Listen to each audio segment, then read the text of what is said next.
Michael, we've just seen one of the biggest attacks on Ukraine since the war began. What's the message here?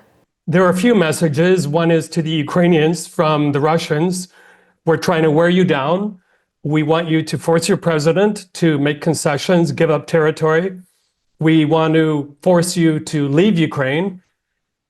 That will never happen. The Ukrainians have fought way too hard and way too long. Enough blood has been spilled. Cemeteries are full.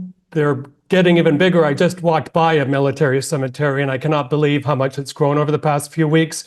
So, the Ukrainians will keep on fighting, that's for sure. As for Mr. Trump, I think Mr. Putin is teasing him or mocking him, seeing how far he can push his luck.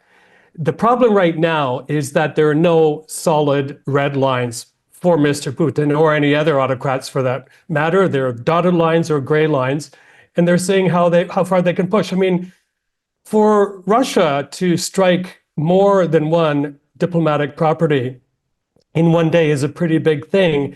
And I think it also is the Russians testing the resolve of the EU and certainly NATO, because some of these embassies belong to NATO countries. And it boggles the mind what's going on here. It really does. I wanted to ask you about that. The EU mission and the British Council were both damaged in these strikes. Why do you think they were targeted? I think it's them testing how far they can go.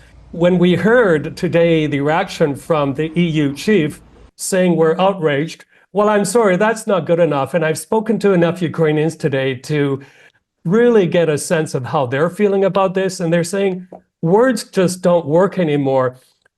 The message you pick up over the months here, is that words don't stop Russian missiles the way Patriot missile defense systems do. Mr. Zelensky has said he has about half a dozen Patriot missile defense systems, but to properly protect Kyiv and, for example, World Port Odessa, where I am, he needs about 24. And that's a big ask right now, especially when the Americans are saying there's just not enough on the shelves right now. Michael, I wanted to ask you about something else. According to Russia, it shot down 102 Ukrainian drones last night over Russian territory. But there were strikes on Russian oil refineries at two places. And these strikes in the last few months have led to shortages and price increases for the average Russian. So is this part of Russia's response now, that it's hitting home in their oil refinery?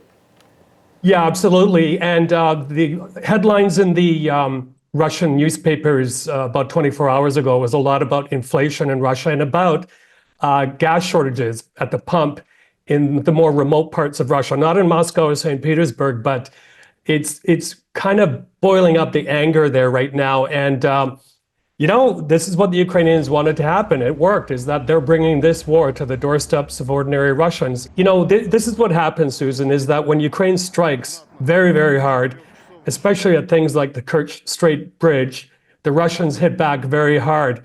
Now, they haven't used one of their most powerful missiles again in the past few months, but that is a big fear that they may do that. It also seems that the closer parties get to a conversation about ceasefire or peace, Russia responds with large attacks. That's certainly the opinion of President Zelensky. So how big a blow is this to the peace talks? I think it's part of the process now. It's almost a given. There was a very mild reaction from the White House this morning. I think we're in a situation like this one right now, is that Mr. Trump holds all the cards right now. He keeps on shuffling the deck so that Western leaders, and certainly Mr. Zelensky, don't know what will happen next. And in this kind of void that has formed, Mr. Putin is exploiting that and trying to get as much territory as he can, trying to inflict as much death and destruction and pain on the Ukrainians as he can. And he knows very well that he can get away with it because Mr. Trump won't stop him.